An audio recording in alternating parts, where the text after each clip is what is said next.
Okay, for our episode today, it's a special Mother's Day episode.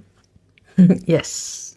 So, our topic for today is, or the question that we want to answer is, how does our relationship with our mother shape how we love, give, and receive today? Welcome to Processing Life with Ness and Yan. This podcast is where we process life out loud. Messy, honest, and unfinished. Let's process life together. Okay, let's go, Yan. Are you ready for this topic? We're never ready, but Never ready. We'll try our best. yeah, we'll try our best to answer this as best we can. Okay. So, how does my relationship with my mother shape how I love, give, and receive today? This episode is harder than I thought, Triggering. and triggering. A lot of things come up, and especially for me personally, since this is the first Mother's Day that my mom is not with us. And for context, I want to give a picture of what my relationship was like with my mom. So I guess it goes way back when I was little. When I was a child, I'm the youngest of 5 siblings, and it was typical. I'm playful. I'm, like everyone's taking care of me. And for me, ever since I was young, my mother treated me like someone who's special, someone who's always protected. Like, kapag nadapa ako or nasugatan ako or napano ako, they would blame my siblings for not taking care of me, or pinabayaan ako na maglaro on my own, things like that. But also, since I was little, I was always with my parents. I was always with my mom. She would take me to different places and I would just go kasi gusto ko rin naman. I mean, gusto ko sumasama. And I had nothing else to do back then. Otherwise, very close kayo. Yes, we're very close. Like, my relationship with my mom is like parang best friends. Parang ganun. Like, hindi siya yung mom na touchy-feely na sobrang, alam mo yon, or hindi rin siya ma-expressive in terms of sasabihin na mahal ka or miss ka niya, but she would have different ways of letting you know na you're important, na you're special, na you're loved. I guess my relationships were also centered around me giving love and care and special attention to my partner, or kahit sa mga kaibigan ko, ganun ako. So, bago ako mag-proceed sa next, Hindi, continuing sa'yo, not just what you give, but also the kind of love and affection that you wanted to receive. Yeah, so in the same manner na I would probably, in hindsight, expect my partner to be the same. To give me extra care, attention, and love. Treat me special in a way. Treat me na ako yung priority. Because I experienced that being the youngest. So, Ness, your turn.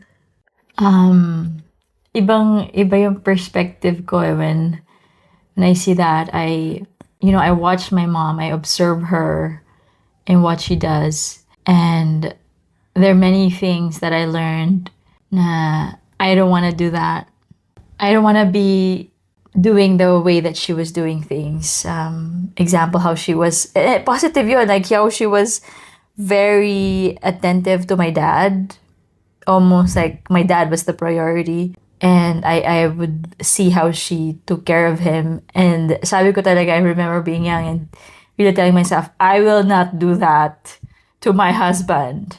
I will not, be waiting hand and feet for them. I will not do that. I wanted to be more independent in a way.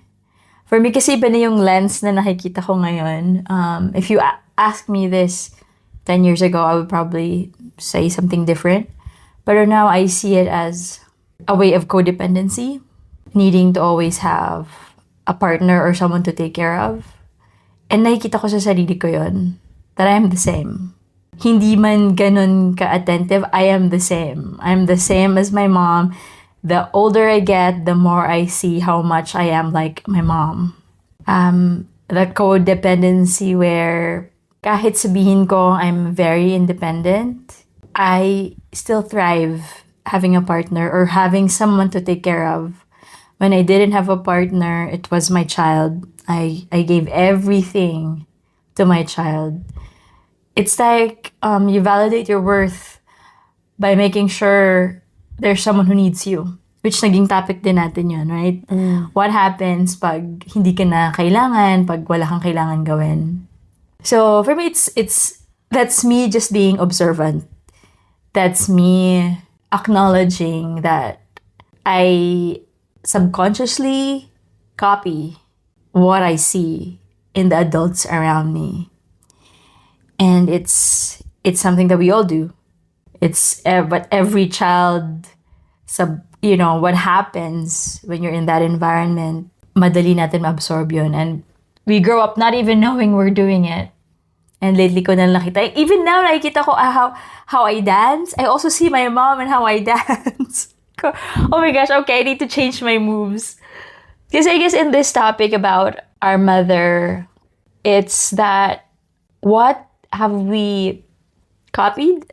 What are we carrying that we unconsciously absorbed? And what is it that we don't have to carry anymore moving forward? So for me, it's always about the awareness that, okay, I'm doing this. Is this healthy for me? Should I, change it? Or do I keep doing it? For me, it's always the awareness. Pero malaking factor ang relationship with our mothers, with our parents, on the kind of relationships we have at present. I was thinking of when I talk to a client, I can just ask, parang Freudian lang din na before they even tell you what their problem is, you just ask, how's your relationship with your mother? How's your relationship with your father? And from there, nakikita mo na yung patterns mo. Nakikita mo na, okay, ano dito yung ginagawa mo din? Ano yung dynamics na yon that you're still repeating or that you're still expecting? Pero dun sa part naman na how do you give love? My mom is very generous. My parents were very generous to a fault. So I am glad that I had parents like that. I'm glad my mom is like that. Even to this day, she's surrounded by people who receive her generosity, who experience her selflessness, and talagang hindi nag-iisip ng ano makukuha ko dito. If she can help, she'll help. If she can give, she'll give. Minsan nga to a fault. But I'm glad that that's what I experienced. Because nakikita ko rin yun sa mga siblings ko. I also see it in my sisters that they are very generous.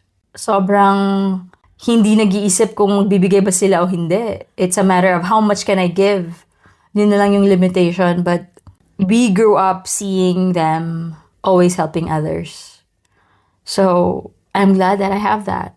Yun yung good na nakita natin sa parents natin that we can actually keep carrying forward. But now that we're more aware, then, well, where will you draw the line? You know, we do this, like, when is it, you know, charity, right? How much can we give? Hindi siya, should we give? It's, kung ano lang ang meron tayo, yun ang pwede natin ibigay. So, and that's not just monetary, that's also time and effort. And that's where boundaries come in.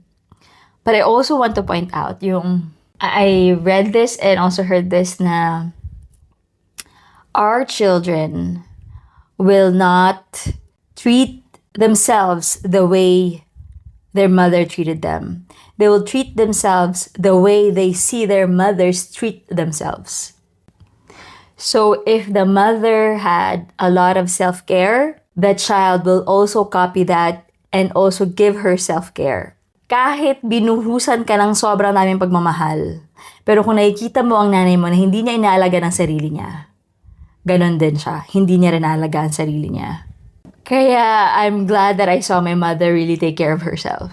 She's probably the inspiration why I also started doing yoga, why I do a lot of self-care. Because I saw that with her. Na nung bata ko, I didn't understand why she had to do all of that. But now, I do. And I try to also... I hope that I'm also showing that to my son. And I remember na how he showed me in his own way that he was proud of me becoming a yoga teacher. Kahit pandemic yon. And I felt like sinabi dito ni Glennon Doyle na if you have big dreams and your children see that you have big dreams, they will also have big dreams. If they see you risking a lot, living life to the fullest, they will also copy that. So, I think parang two-prong yung iniisip ko because the feedback from my mother and me being a mother too. Kasi nga, pinapasa ko yun eh. And I'm sure na ipasa ko rin yung hindi maganda. Yung how do I establish my self-worth? It becomes this very, gray line because you learn to be a giver, but how much should you give? Where do you draw the line on how much you give?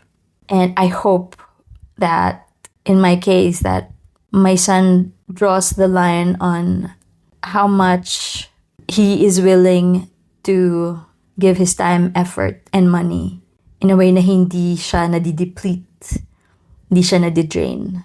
Because that's where you can learn to draw the line. This was actually a very hard topic kasi madaming pwedeng puntahan yung usapan. Yeah, and it can go both ways because our relationships are not perfect. Our relationships with our mothers are not perfect. We had good and bad moments. We had good and bad experiences. And we also know right now na they've done whatever they knew was right.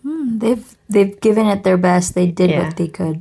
And they were also operating from a space of kung paano rin sila pinalaki and how they also experienced their parents. So that's a whole new topic altogether, and it's also deep and expansive. So ako, I've been open about my different, experiences with both my parents, and they are extreme opposites. And so I've got Opposing beliefs, opposing ways on how I also manage my own personality, my own so contradictory siya. So I like one contradiction is one has an abundant mindset and another has a simple, almost poverty mindset.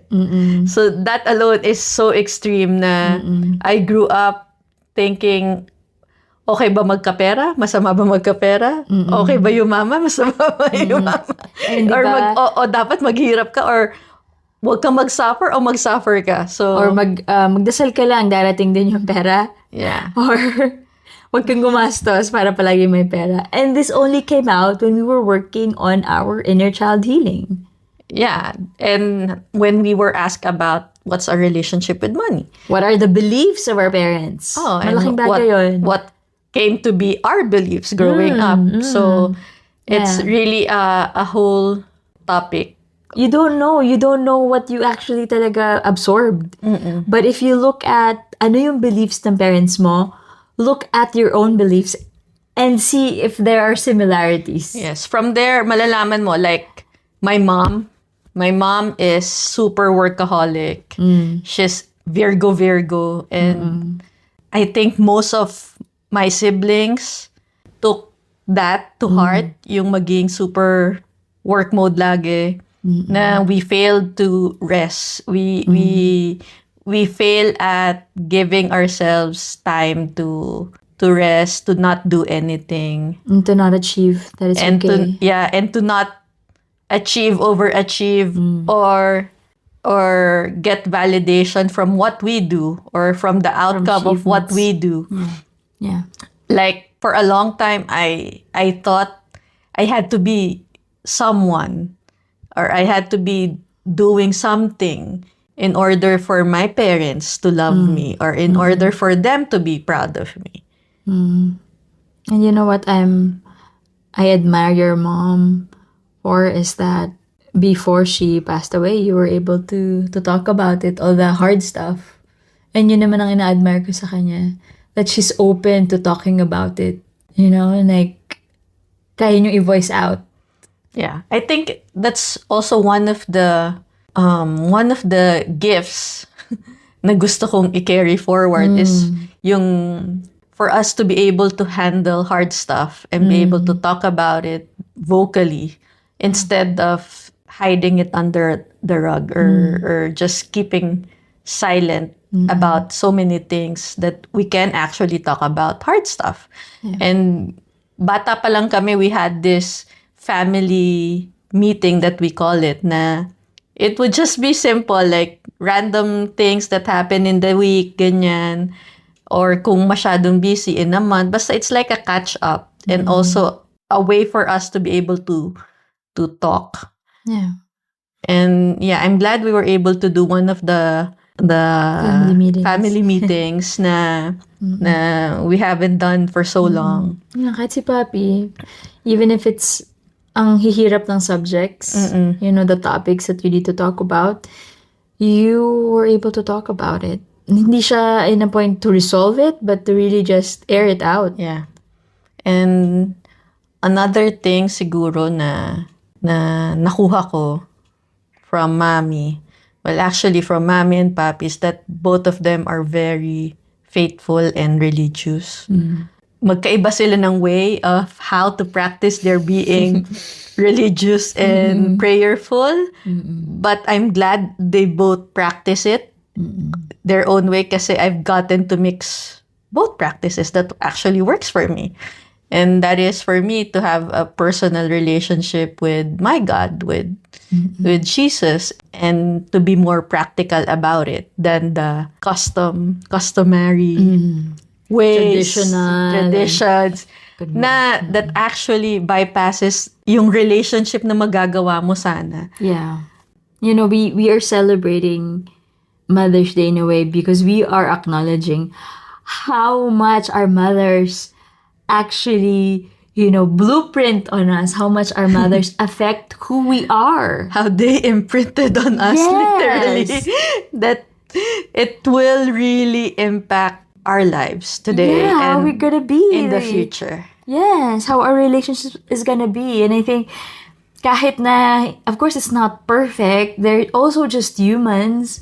We have to acknowledge that they went through their own trauma without processing it, without having the space to talk about it. Hindi pa uso ang, you know, talk to a psychiatrist, you know, or talk to anyone. Hindi uso doon ang family meeting or ganito na nagpa-process lang. You know, and their own mothers also did not have the space and capacity for it. What their grandmothers went through the war, their parents were survivors of a war.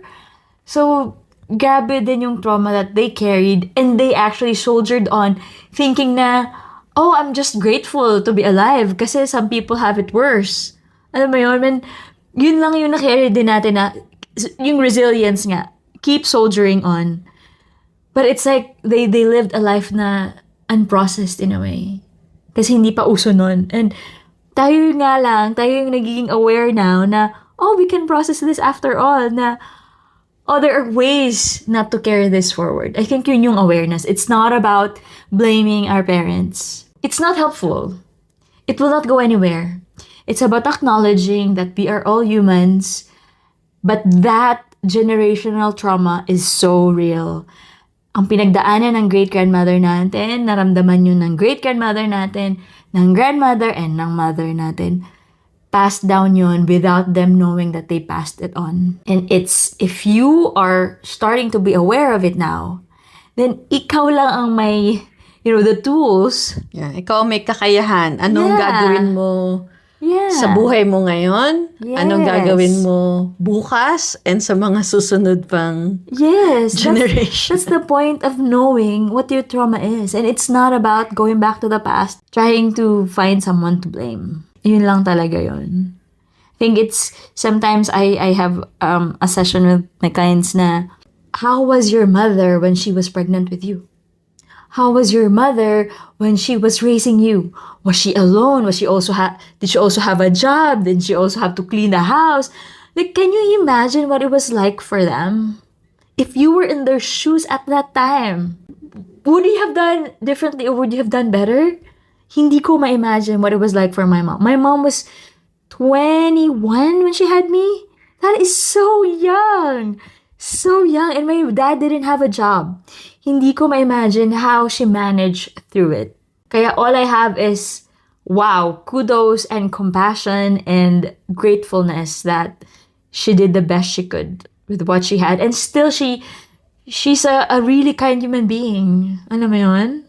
Was able to raise 5 children without very, very, very little support. Very little emotional support, sa totoo lang. My dad was not her emotional support. So she did that on her own. So I admire that.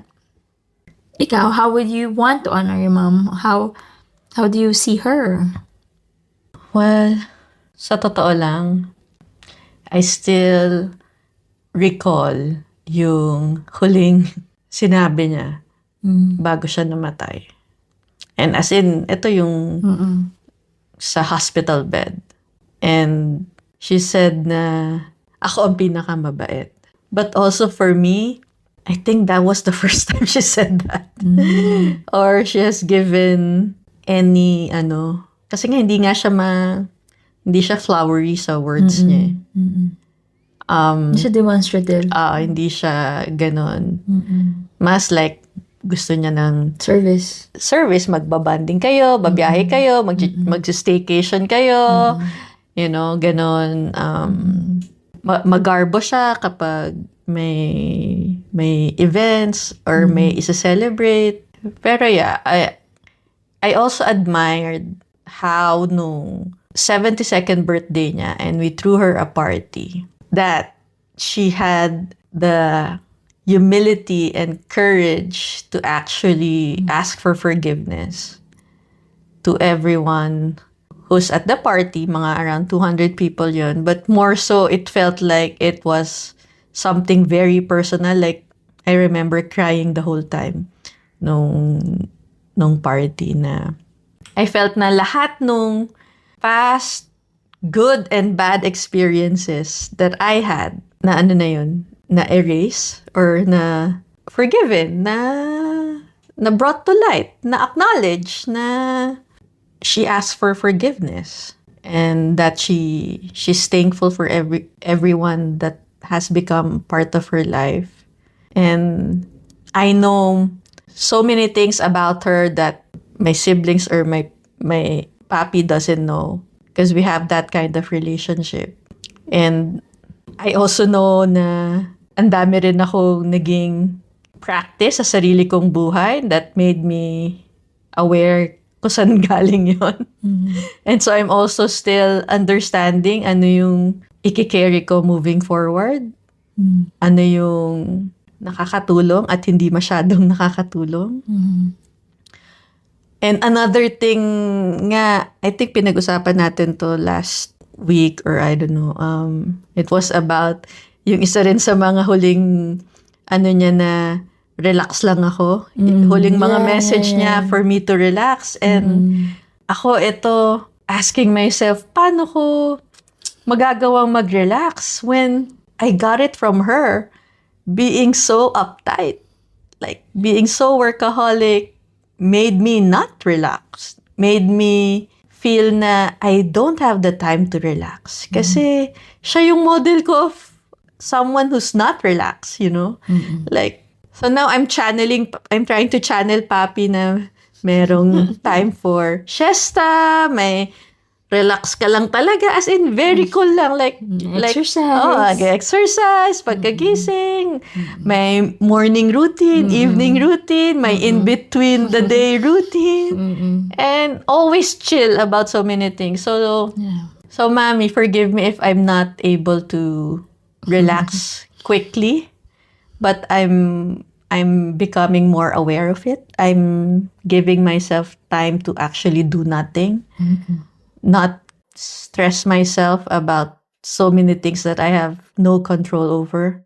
And yung weekly visits ko sa'yo is something na nilook forward ko din every week because I get to have that alone time. And, you know, alam ko naman you're everywhere now.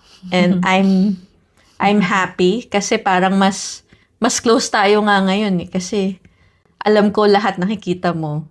Alam ko lahat alam mo. And alam ko you're always there. So, happy Mother's Day. And no matter where they are and how old we get, our mother will always be our mother. Yes. Whether we like them or not, our mother will always be our mother. Yeah. And they are with us. Both literally and figuratively. Literal na nakadugtong talaga. Yes, nakadugtong sila sa atin. And the only way to really move forward with peace is to heal that relationship, even if it's just within you. Heal that relationship in a sense na, how do you see your mom? If there is still anger there, that is something we need to work on our own within us. Tayo yun eh. And if you're not in speaking terms with your mom, that's something to also... And it's internal work. Yeah. That's ask a question. Work. Yeah. And, you know, just... This is part of figuring it out. Yeah, it's part of processing life. Processing life. That's right. And, yeah, ako ang one thing lang na natutunan ko rin about loss is that hindi mo talaga masasabi when the time comes that they're gone. So, not to take it for granted.